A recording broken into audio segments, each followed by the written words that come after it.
Social মিডিয়ার দুনিয়াতে যে কটা কালী ঠাকুর সব থেকে বিখ্যাত এবং ট্রেন্ডিং, তার মধ্যে অন্যতম হচ্ছে নৈহাটির বড় মা। হ্যাঁ, নৈহাটির বড় মা ফেসবুক থেকে, ইউটিউব থেকে যেখানেই খুলুন না কেন ভীষণভাবে ট্রেন্ডিং। তার কাছে গিয়ে নাকি মনস্কামনা জানালে তিনি নাকি বিমুখ করেন না, এমনটাই শুনে আসা এতদিন হয়েছিল। তাই ভাবলাম একবার স্বচক্ষে দর্শন করাই যাক। তাই জন্য সকাল সকাল মাঝেরহাট থেকে শিয়ালদা, শিয়ালদা থেকে নৈহাটি একদম জোর কদমে উদ্দামতার সঙ্গে বেরিয়ে পড়লাম 3 বন্ধু মিলে। আর তার সঙ্গে এই বিশাল বিস্তর লাইন যখন গিয়ে দেখলাম তখনই বুঝলাম সত্যি তাই। হ্যাঁ, বিশ্বাসে মিলায় বস্তু তর্কে বহুদূর। যদি মন থেকে বিশ্বাস করা যায় না, হ্যাঁ, পাথরের মধ্যেও ঈশ্বরের বসবাস। কত সহস্র মানুষ, না হলেও 20 থেকে 25,000 মানুষের লাইনের ভিড়। তার পেছনে গিয়ে আমাদের লাইন 3 ঘন্টা আমরা লাইন দেওয়ার পরে তারপরে গিয়ে পুজোটা দেওয়া গিয়েছে। এই লাইন বেঁকতে বেঁকতে সমুদ্রের ধার ধরে, নদীর কিনারা ধরে অনেকটা ভিতরে চলে গেছে। আমরা সেখানে যাওয়ার পরে একদম গঙ্গার ঘাট বরাবর যেখানে মানুষ স্নান করেন ঠিক সেই জায়গায় গিয়ে লাইনটা দিলাম। এই যে বিপুল মানুষের সমারোহ, সত্যি ভাবা যায় যে কতখানি মানুষকে বিশ্বাস করলে, কতখানি বিশ্বাসের জায়গা দাঁড়ালে তবে গিয়ে এই জায়গাটায় আসা যায়। যে এত মানুষের বিশ্বাস ভালোবাসার জেরেই কিন্তু দেখো এইখানে সবাই ছুটে এসেছে, প্রত্যেকেই চায় তার মনস্কামনা পূর্ণ হোক। সে যাই হোক, লাইন তো দিলাম। লাইনে দাঁড়ানোর পরে আমরা চলে গেলাম একটু গঙ্গার ঘাটের দিকে। ভাবলাম একটু দেখে আসি একদম কাছাকাছি কাছ থেকে কীরকম দৃশ্য। জায়গাটা তখন একটু ভাটার টান ছিল, জোয়ার আসার সময় বেশ খানিকক্ষণ দেরি, তাই একটুখানি ঘুরে আবারও এসে লাইন দিলাম। লাইনের চতুর্দিকে দেখতে পাচ্ছ ডাব বিক্রেতা, আখ বিক্রেতা, ফলের যে ঝুড়িগুলো বিক্রি হচ্ছে সেই সমস্ত মানুষ। একটা মন্দিরকে কেন্দ্র করে যে একটা অর্থনৈতিক সংস্থানের বিপুল সমারোহ দেখা দিল, সেটাও তো কম কিছু নয়। তো সেই জায়গাটাও কিন্তু আমরা স্বচক্ষে উপলব্ধি করলাম। আর যেদিকেই তাকাবেন চতুর্দিকে বড় মার ছবি বিক্রি হচ্ছে। বহু মানুষ আছেন যে ছবি ওখান থেকে সংগ্রহ করে মন্দিরে সেগুলো পূজা দিয়ে নিজের ঘরে টাঙিয়ে রাখেন। এই দৃশ্য সত্যিই বিরল, এই স্থান ছাড়া আর সম্ভব নয়।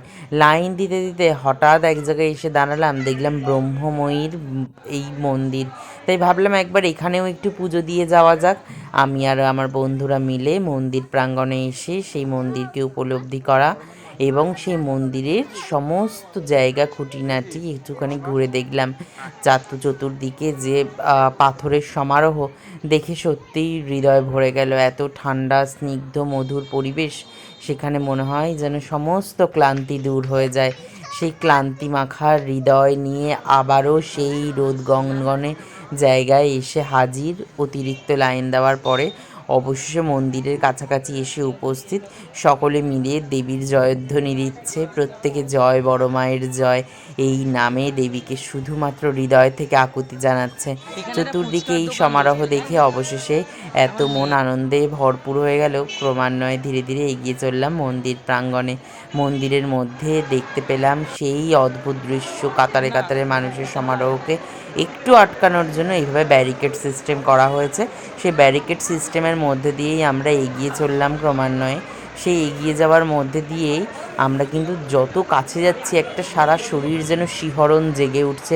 প্রত্যেকটা মুহূর্তে মনে হচ্ছে দেবীকে এই কাছে পেয়ে গেলাম, এই তো আর একটুখানি, আর একটু, আর একটু, এই একটু একটু করেই গুটি গুটি পায়ে এগিয়ে গেলাম দেবীর চরণে।